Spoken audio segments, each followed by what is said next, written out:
A friend of mine who works at the hospital told me he saw my newlywed wife in the urology clinic. He initially thought we were just overindulging, figuring I was the one getting worn out. However, he then saw her accompanying another man. I tried to explain that it might have been her brother. He said, "Well, they must have a really close relationship then. I wouldn't kiss my sister like that." So great. My wife had a new husband. On the day of my ex-wife's wedding reception, I jumped onto a table and started belting out a song. The entire hall fell dead silent. Unexpectedly, a woman appeared behind me and said, "I'm here to take your worthless life." I went to my ex-wife's wedding reception. Strictly speaking, Willow couldn't really be considered my ex-wife. She only married me for the company's housing benefits. To her, the marriage certificate was just a prerequisite for buying a house. One day my friend, a urologist, called me and said he saw my newlywed wife in his department, but she was with another man. He advised me, "I initially thought you two lacked restraint and were wearing you out. Cheer up. It's good you're not the one who's exhausted." I tried to stay calm and explained, "Maybe it's her brother." He paused and said, "Well, they must have a really close relationship then. My sister wouldn't kiss me like that." Later I asked her about it, and she just cried. She admitted that it was her first love, and Willow knew my greatest weakness was her tears. So with tears streaming down her face, she said, "Do you have any idea how painful it is for someone to have this disease? You have a career, a family, and a promising future, but Ethan only has me." I wanted to ask if he didn't have parents, but I stopped myself. Some things are so obvious that asking further only brings self-humiliation. It took my entire college career, 4 full years, to win Willow over. I thought I had finally melted the iceberg, but it turned out the mountain had just turned to water, washing me away with the tide. At her and Ethan Cole's wedding reception, everyone was laughing. They congratulated her for getting promoted, getting a raise, and buying a house at 25. No one knew there was an ex-husband sitting in the corner on the right. I could only laugh along with them, raising my glass and saying that the reason we were all gathered here today was because I am a big fool. Then I started singing a sad, soulful song, a toast to freedom, a toast to death, a toast to the bride who no longer belongs to me. I used to think the lyrics were pretentious, but now I sang them with raw emotion. I felt every word, and the pain was excruciating. Willow was probably afraid I would cause a scene if I drank too much. She knew exactly how to hit my weak spots. She softly said to me, "James, I've never seen you cry. Don't make me feel bad, okay? We can still be friends." With blurry eyes, I pretended to be surprised and shouted, "We can get remarried, but I don't have another set of housing benefits to offer." The entire table of guests fell dead silent. Then I heard a flirtatious yet completely undisguised laugh from behind me. A stunning stranger walked into the reception hall. I asked her, "Why are you laughing? Is this funny?" I asked sadly, "Have you ever loved someone with everything you have?" The beautiful woman stood in front of me. "No," she said, "but I'm here to take your worthless life." I have to admit, I'm not cut out for drinking.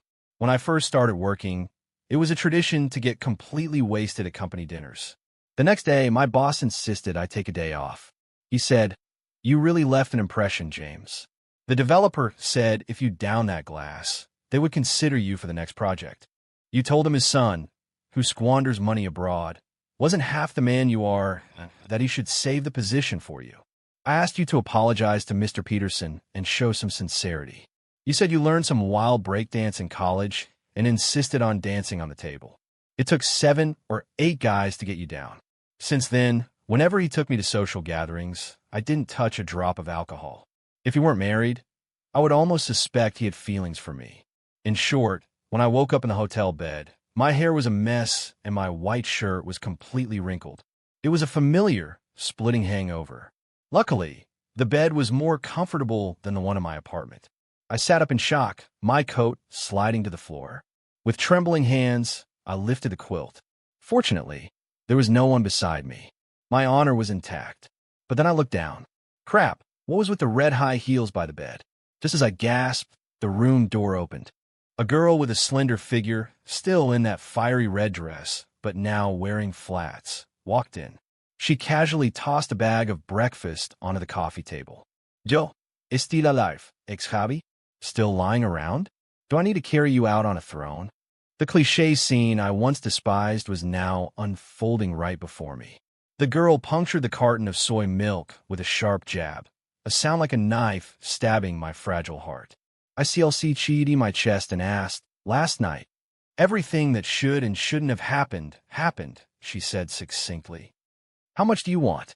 I started to process what she said, or rather, I truly began to panic. Logically, no one would be interested in an ex-husband who caused a drunken scene at his ex-wife's wedding, let alone such a vibrant and lively girl. "Aren't you curious about what you said?" The girl smiled mischievously and poked a steamed bun with a toothpick. "You said you're a top executive at Apex Solutions Group, with $100 million in savings. 2 condos in Chicago, 1 in Lincoln Park given to your ex-wife. You begged for reconciliation 7 times, called her 28 times. You don't smoke or drink, love hiking and swimming, and have 6-pack abs, yet to be confirmed. Height 6 feet, weight 150 pounds. And as for your other asset," my mind buzzed and my jaw clenched. Stop, don't mention that." The girl made a gesture of zipping her lips and then added one last jab. "Your other asset is quite impressive.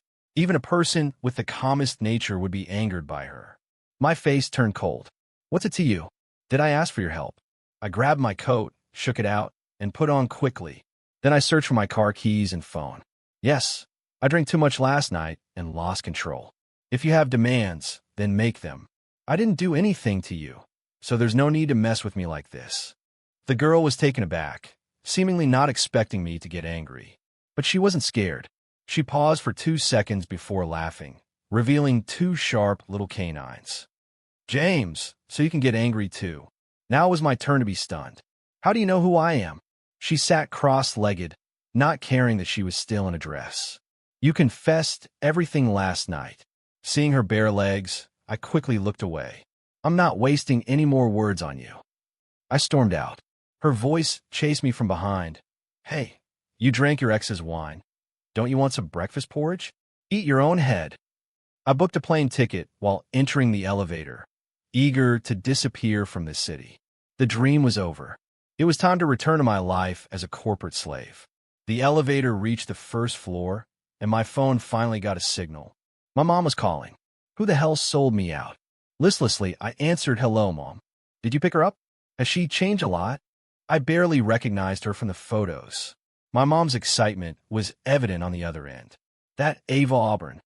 No wonder you two were childhood friends. She came back after all these years and went straight to find you." "Who?" I froze. "Are you dumb? Who else?" "Ava, the girl who lived next door to us." As I reached the hotel entrance, I turned around abruptly, like a sunflower following the sun. The receptionist looked at me with a bewildered expression. "Ava." My brain felt like a fish pond that had just been bombed. My childhood friend, who went abroad for high school and hadn't been in touch for 5 or 6 years. I was doomed. Ava knew all the embarrassing stories from my childhood to my teenage years. Now she could release a complete collection. She was beautiful, sharp-tongued, and ruthless. If there were a modern version of Kill Bill, she would be the bride, standing alone in a hall splattered with blood. I knocked on the door meekly. Ava slowly finished the last sip of her soy milk and threw the carton in the trash. Then she grabbed my tie and yanked me into the room, kicked the door shut with her long legs, and started punching me like raindrops. "You heartless bastard. It's only been 6 years and 3 months, and you only now recognize me? If you dare step out of this hotel, I'll break your legs." I let her vent. It didn't hurt much, but her tone carried a deep resentment. "But seriously, you've changed so much," I said, trying to divert the blame. "Why don't you go ask David if he recognizes you? I'll let you hit me again if he does." "Hey, stop hitting, Al." David was one of our childhood friends. When Ava's family first moved in, David tried to scare her with bugs. But before I could warn her, she had grabbed a shovel and smashed a grass snake into pieces. As for the bug, it was never found. From then on, David was in awe, shifting his loyalty from me to her. In short, Ava was the definition of a wild beauty. As beautiful and radiant as she appeared on the outside, her inner nature was equally untamed. She stopped and rolled her eyes. Why should I care if David recognizes me? I only care about you. Her sudden directness caught me off guard. Just as my heart started to race, she smirked and pulled out her phone, scrolling through the photo album. Last night's performance was spectacular. If you run away, who am I supposed to blackmail? I sobered up, recalling the mess I made at Willow's engagement party. My face turned red. Willow and her friends were probably mocking me right now, or she was busy being affectionate with her first love. Blackmail away, I smiled. Let's go to the mall. Take whatever you like. After all, you bail me out. I should thank you. Ava lightly bumped my shoulder. Hey, didn't you help me out once too? I was puzzled. She glared at me. You forgot again, didn't you? Wait, don't hit me. Let me think. Oh, I remembered. In elementary and middle school, Ava was always the star kid on our street. The beautiful girl from the Auburn family, so smart and good-looking. Unlike me, when we reached high school, she got in the best school in the state. I went to the second best, and David went to a vocational school. Everyone, including my parents, assumed that Ava, with her beauty, intelligence, and talent, would be the beloved princess even at the top school. After all, she was so perfect. However, in our second year of high school, she fell ill. It was a heart problem, and after surgery, she had to take medication containing hormones that caused uncontrollable weight gain. I blame myself for being too preoccupied with getting into the honors class and not reaching out to her. That is, until one day my mom mentioned over dinner, didn't the Auburn girl fall ill and miss half a semester? I heard she's been in bad shape since returning. I retorted, no way, she's strong. Even David can't beat her. My dad knocked my head with his knuckles. You idiot. Your mom means you should check on her. See how she's doing and invite her over for a meal. We're old neighbors. But we never had that meal because I ended up in the hospital after a fight. I had bought a bag of snacks in a red plastic bag and planned to pick Avi up from school with David. We didn't tell her in advance. We waited at the school gate as students poured out, but we didn't see Ava. Then I saw a group of boys pushing and shoving each other. Your desk mates with Ava. You should marry her in the future. Screw off. I wouldn't marry a pig. Her family is rumored to be getting a huge payout from the city. Don't you want to save decades of hard work? It's all the same with the lights off. No way. I can't even bring myself to kiss her. You chase her. Ava was among the sparse remaining students, silently hanging her head. Her vibrant spirit was gone. She clutched the corners of her school uniform, which no longer fit her slender figure, making a group of boys burst into laughter and insult her. But she didn't cry. She was still so proud. She was, after all, a 16-year-old girl. In an instant, I felt a surge of hot blood through my veins. My eyes were tinged red with the dusk, and I heard my own voice, David, hold my stuff. Then I jumped off my bike, grabbed the lead boy, dragged him out of the gate, and punched him, then flipped him over my shoulder. I had practiced boxing. I didn't like fighting, but my dad did, forcing me to train during summer and winter breaks, and even earn a state competition certificate. I used to say it was a civilized era. Who fought anymore? But at that moment, I felt proud of my dad. The other boys tried to pull me off. Who are you? Anyone who touched me got hit. Anyone who talked too much got hit. Damn it. How dare they mistreat the girl cherished by our entire neighborhood? I didn't stop until Ava's slightly tearful voice came from behind me. She hugged me. Stop fighting, James, stop. I wiped the blood off my face, smeared on the guy under me, pulled him up, and pressed his head down. Apologize. The boy, with a black eye and a nosebleed, looked at me with a mix of hatred and fear. You can come at me, but you better not be alone. If I see you again, I'll beat you again, unless you transfer or move away. Got it. That was actually my first fight. I don't even know why. I was pretty shallow, always chasing after pretty girls in class and helping them with their chores. But when I saw Ava being bullied, nothing else mattered. That sunset was especially beautiful. I remember the wind and the golden leaves falling along the street. David vividly described my heroic actions. I pedaled the bike with Ava on the back. They were just a bunch of weaklings. Ava buried her head in my back, mumbling something. What? Neither David nor I heard clearly. She smiled through her tears. Nothing. Thank you guys. You my brothers. Later, Ava eventually left that unfriendly school. Her family got relocated, her father got promoted, and the whole family moved abroad.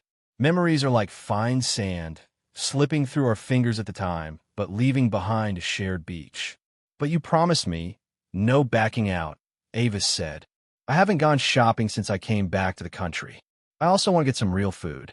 You have no idea how much I couldn't stand the food over there. Now, through her own effort and perseverance, she had slimmed down and lost her youthful immaturity. Her every gesture and smile revealed a dazzling beauty. I texted my boss, I'm taking 2 more days of annual leave. My boss responded with an exasperated emoji. What are you going to do? Attend someone else's baby shower. Ava snatched my phone and sent a selfie of us. She wrote, Oh no, just a persistent suitor who won't take no for an answer. She typed so fast I couldn't stop her. My boss went silent for a while. Then he replied with a surprised emoji. I knew that although Ava said she was going to make me treat her to a big meal, it was really to cheer me up. Unexpectedly, we ran into some unwelcome acquaintances. She went to the fitting room to change clothes, and I went next door to buy her coffee.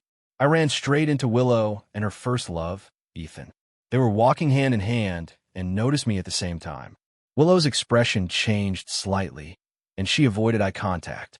But Ethan, with a smug look on his face, said, Hey, Willow, isn't this your old acquaintance? Not going to introduce us? His tone and demeanor were infuriating. I couldn't be bothered to respond, but he kept pushing. Hey man, take a hint. You've lost, just accept it. Clinging on won't make Willow pity you. I frowned. If you're not fully recovered, you shouldn't leave the hospital. And if you can't talk like a human being, then don't speak at all.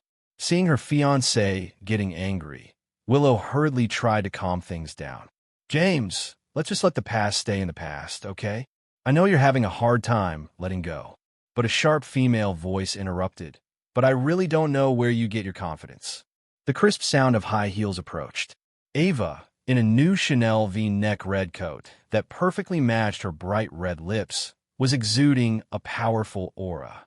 She took the coffee I bought and slowly stirred it, lazily scanning Willow and Ethan with her beautiful, captivating eyes. Miss Whitmore, we meet again, she smiled. I think you misunderstand. You were just a village James traveled through. When someone is used to magnificent sights, it's normal to take a walk in a small village for a change of scenery. But people born in big cities don't stay in small villages forever. After all, people strive to climb higher. You understand that better than anyone, right? Her words hit their mark, making Willow's eyes redden. It was a sharp taunt, elegant and lethal. Ethan, regaining his composure, said angrily, Who are you to talk like that? Who do you think you are? Ava looked at him with disdain. Oh, I almost forgot about you. I've never seen anyone eat someone else's leftovers and then have the nerve to break the bowl. Even a beggar under a bridge would say a few kind words of thanks. You, however, live off women. I hope you never lose that job of yours, because putting someone like you back on the market would be too cruel to other women. Her delivery was flawless. The faces of this despicable couple turned green and white. Willow looked at me with a complicated expression, but I ignored her. My pure love for her was long gone. How did I do? Once they left, Ava returned to her bright and playful self. I gave her a thumbs up. Oscar-worthy. This coat suits you well. I'll get it for you. Do you want to buy a bag to go with it? She smiled, flipping her hair. So generous, ex-hubby. Aren't you afraid I might accidentally fall in love with you? I sighed. Not really. I just realized that some people can't be changed. Some are just destined to be ungrateful. My money doesn't grow on trees, so it's better spent on those who deserve it. Ava suddenly paused mid-sip of her coffee. I realized my last sentence might have been too intimate. I don't really need a bag, she said. Let's not buy it. Ava then stood up, her eyes blinking. I haven't been home in a long time. I'm always thinking about your mom's cooking. I responded without thinking. Sure. Want to go home together? Wasn't that like inviting her to meet my parents? Why did the atmosphere suddenly feel strange? Ava and I did many things together that I had never done before. I used to drop countless hints to Willow to join me, but when someone doesn't love you, they're blind to it. We went to the arcade together, with Ava dragging me to play the two-player dance machine, and I took her to play World of Warcraft. We watched horror movies in a private cinema, and when she got scared, she would start punching me, sending popcorn flying everywhere. We flew kites in an open field on the outskirts of the city. We played until we were exhausted, lying on a hammock in the shade and drinking soda. In the park, Ava played ring toss while I played archery, two adults having a blast in the children's area. When our turns were over, we met up and said in unison, "For you." Her prize from the ring toss and mine from archery were the same dolls we both loved as children. It turns out she still remembered. It turns out I still remembered too. Returning to the hotel at night, utterly exhausted, Ava seemed worn out, probably not used to such high-intensity activities. I bought her some porridge and was about to check the return tickets for tomorrow when Willow called. Her voice was soft with a hint of tears, and she sounded on the verge of breaking down. "James, I just came back from a class reunion. Now I'm alone, and I feel like someone is following me. I'm really scared. Can you come and keep me company?" My phone was on speaker, which was a bit awkward. I turned to look at Ava. Her face seemed even paler, but when she saw me looking, she forced a smile. "If you can't let go, then go. Why are you looking at me?" I asked her, "What's wrong with you? Why do you look so pale?" Ava, being strong-willed, insisted it was nothing, but her hand was clutching her chest, right where her heart was. In that moment, time seemed to stop. Willow's sobs continued on the other end of the phone. "I know I shouldn't be bothering you anymore." I grabbed the jacket from the chair and shoved the room key and car keys into my pocket. Ava's eyes showed a flicker of sadness. Then I said, "You're right. You shouldn't. You can contact your fiancé, seek help from the nearest gas station or convenience store, or call the police." Willow seemed stunned. There was silence on the other end of the line. She probably never expected me to refuse her. After all, even for the humiliating task of attending her wedding, I had come when she softened her tone. She said, "James, why? Where are you? You've never spoken to me like this before." I reached out my hand to Ava. "Do you want me to carry you to the hospital? Can you get up? Do you have any emergency medication in your bag?" Then, thinking about it, I spoke into the phone. I didn't before, but I do now, and I will in the future. Goodbye, Willow. I carried Ava to the car and headed to the nearest hospital. The doctor looked at us with a bit of reproach.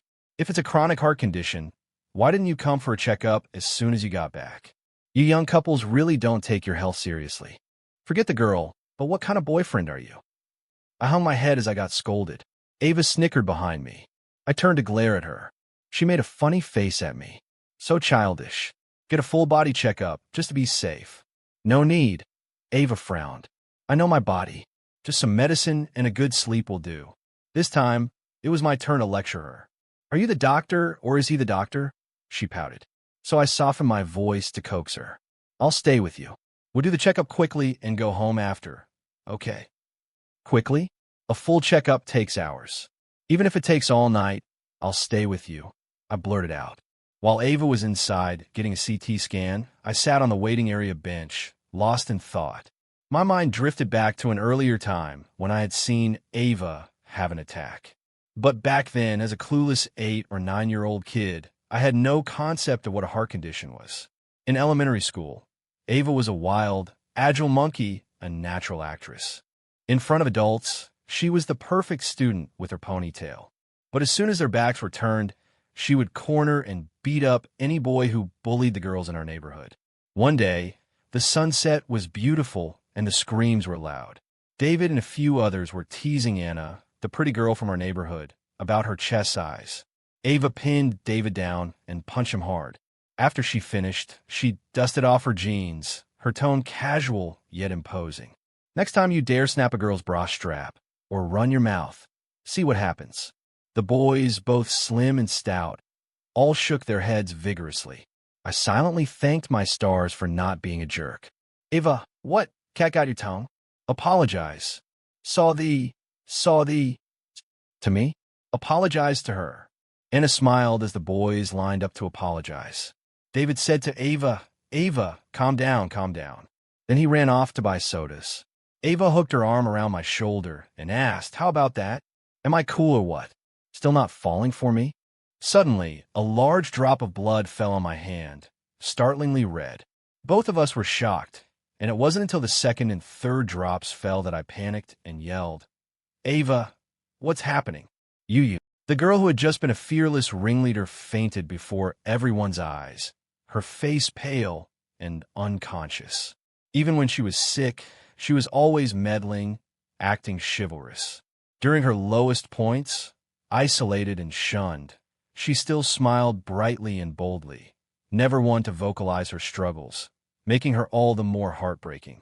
When she came out of the exam room, she tried to sound cheerful. "Let's go home and sleep. I'm Fine." I insisted on supporting her, checking the test sheet and looking for the next station. The nurse leading the way looked envious. "Girl, your boyfriend is so nice, so gentle and patient. You wouldn't believe how many times we see pregnant women here looking for their husbands to sign forms, only to find them playing loud video games in the corridor." Ava chuckled softly. "Yes, he is really good." She glanced at me with an almost imperceptible tenderness. "He's indeed very good." The more I thought about it, the stranger it felt. "Hey, wait. Why does it sound like you're giving me the good guy card? Explain yourself, Ava." This vague talk can be misleading. Both the nurse and Ava laughed. After the checkup, the doctor said there were no major issues. I drove, and Ava sat in the passenger seat. "James." "Yeah. I want to ask you something." "Go ahead." "Never mind." Suddenly, I don't want to ask anymore. I had to stop at a flashing red light, feeling helpless. "Come on, you always speak your mind. Holding back now will just make both of us uncomfortable." She fiddled with her fingers. "I'm afraid asking will just embarrass myself. I'm prideful and I hate losing." My curiosity grew, like a cat's gentle scratch on my heart, but I knew her well enough not to push. At the next intersection, another red light. She suddenly looked at me. "James, you're so attentive and patient, accompanying me for checkups. Is it because you've done it so many times with Willow that you've become an expert?" I was stunned. Ava forced a smile. "Hey, it's okay. I just wanted to hear the truth. Don't worry, I'm not that fragile." I said, "Yes and no." She raised an eyebrow and asked, "What do you mean?" I did accompany Willow many times, from queuing at Starbucks at dawn to get her favorite limited edition cup, to taking her to get her nails done, to standing in line at Disneyland. But she seemed to think that all of this was my obligation. If I made even a tiny mistake in the plans, she would give me the silent treatment. It made me think that my efforts were worthless, that all girls would be just as hard to please. She clicked her tongue in disdain. "Simp. A total simp. And you ended up with nothing." "Until today," I continued, "when you said I could go back to rest. When we left the hospital, you said thanks very quietly, but I heard it. I can assure you, Ava, that everything I do is not because of practice, but because you deserve it. If you were willing to risk everything to find me, how could I let you lose the bet?" She stayed silent. I started feeling more and more insecure. As I leaned closer, I saw that her beautiful face was covered in tears, her eyes red from crying. I pulled her tightly into my arms. "James, you pig. If you had told me this earlier, I would have chased you long ago." We returned to Chicago. After graduating, David had opened an internet cafe just on the way back to my parents' house. When we went in, he was still there playing games. He looked up at me, then at Ava, his squinted eyes suddenly widening. "Wow, man, you did it. Your new girlfriend is way prettier than that Willow Whitmore." I was wondering when a celebrity came to our place. "What's her name?" Ava smiled and stepped forward. Then she grabbed David by the ear. I stifled my laughter. He yelped in pain, his expression going from envy to fear to pleading. "Auntie, I recognize you. I recognize you, Ava. Please have mercy." I discreetly left a pack of good cigarettes on the counter. "Sorry, brother. As the saying goes, better you than me." There was no other option. When my mom saw Ava, she was overjoyed. "Oh, my dear Ava, I've been looking forward to your return for so long. You said you love the slow-cooked pork roast I make, so I prepared it just for you. Your uncle went out to buy you some roast chicken. Are you thirsty? What fruit do you want to eat?" My mom gave me a side glance. "Don't you have any manners? Go get the fruit. I always knew my place in this family." For instance, right now, even though my mom and Ava were chatting and laughing on the sofa like a long-lost mother and daughter, I knew I could peel a grapefruit or wash some grapes without needing to ask for their opinion. At dinner, I could eat the vegetables I wanted, and no one dared to take them from me. My mom, trying to pry, asked Ava, "Ava, you're so beautiful and capable. You must have had many suitors abroad. Our generation is more open. We understand free love." Ava kept smiling. "You're so trendy, Mrs. Miller. So, do you have a boyfriend now?" My mom finally asked the question she had been dying to ask. She watched Ava nervously. Ava blinked and then looked at me. "James, do I have a boyfriend?" I guess you do, right?" A high heel stomped on my foot under the table. "Yes, of course you do," I shouted. "Mom, Dad, it's time to tell you. Ava and I are together. We just wanted to wait until we were more stable to tell you." My dad let out a long sigh of relief. My mom did too. I felt a bit sad. Seriously, back in college, I was considered one of the most popular guys, right? Even though the male-to-female ratio in my major was 3-7, I still received a few love letters during my glory days. Even if I had a phase of being a simp, I didn't deserve this. Why did my parents act like they had finally gotten rid of a bad burden? My mom said, "A few days ago, your ex called the house." Really? What did she say? I felt a twinge of worry. Since the last time I took Ava to the hospital, I felt like I had finally moved on, so I deleted all of her contact information. After all, to welcome the new, you have to let go of the old. Your dad and I didn't understand much. Something about the house, that the company wasn't covering the final mortgage payments. My mom looked at me seriously. "Now that you're with Ava, you need to treat her well. She's been like a daughter to us. Cut off any ambiguous relationships." Ava spoke up for me. "Mrs. Miller." He deleted her contact information. I saw it with my own eyes. It's her who won't leave him alone. "Let's go, James," Ava said. "Let's talk to her and sort this out." Back in my room, I still couldn't understand. Willow had used my employee benefit to buy a house, taking every advantage. Even though I was foolishly in love, I accepted it. But she was about to get married, and I had made it clear in our last conversation that I didn't want any more contact. Honestly, I didn't want to hear her cry anymore. What was once compassion and concession was now just annoyance. No girl, no matter how weak she seems, should repeatedly use tears as a weapon to manipulate her partner. But things had to be resolved. I used Ava's phone to call her back. "Willow, what's up?" Hearing my voice, she responded excitedly. "James, you finally answered. I knew you wouldn't ignore me." I interrupted her. "Get to the point. I'm using my girlfriend's phone, so don't waste her minutes." Willow was silent for 10 seconds. Then her voice started to crack. "Girlfriend? Who is it? That woman who showed up at the engagement party? You two got together so quickly? Did you never once think about getting back together with me? What about me? What am I to you?" Ava, irritated, chimed in from beside me. "A mistake from the past. An emotional blemish. James is such a nice guy, and you push him to this point. And you still have the nerve to ask what you are to him." Willow's tone weakened, as she was finally understanding. In my mind, I crossed out her name. The love, the hate, the feeling of her being unattainable, all of it was finally left behind. "James, I just want to ask you one last favor," she said hesitantly. "Your boss said that the housing benefits for management only cover the down payment, and the rest of the mortgage must be paid in installments within a specified period. Although you paid the down payment, the rest of the payments, for someone who isn't an employee of the company, are still a lot of money. You know that Ethan's mother is seriously ill, and his father is unemployed. Could you use your name to pay the mortgage?" I almost laughed in anger. "Willow, do you think I look like some sort of charity organization for hopeless romantics? Is there really someone who can't even scrape together the final payment on a 1,000-square-foot house, even after their ex paid the down payment? You can't be serious." She was sobbing uncontrollably. "When did you become so harsh? I'm not asking you to give me money for nothing. Just do it for the sake of the time we spent together." Ava suddenly slid a note over to me. It read, "Start recording. Ask her what she'll give you in return if you give her the money." Her eyes sparkled with a sly, fox-like cunning. I was puzzled, but followed her suggestion. If I give you money, what can you give me in return?" Willow sniffled and said weakly, "Actually, when I'm with him, I'm thinking of you. What the hell? So if Miss Auburn agrees, we can maintain a secret lover relationship. I said I would think about it, and quickly hung up. No, I couldn't hold it together anymore, folks. I recognized every word she said, but what on earth was she talking about? What did she take herself for? And what did she take me for? Ava's imperious laughter echoed through the room. So this is your delicate, pure, well-educated first love? Your unforgettable first love, Mr. Miller. My face flushed. Ava. My mind was in turmoil.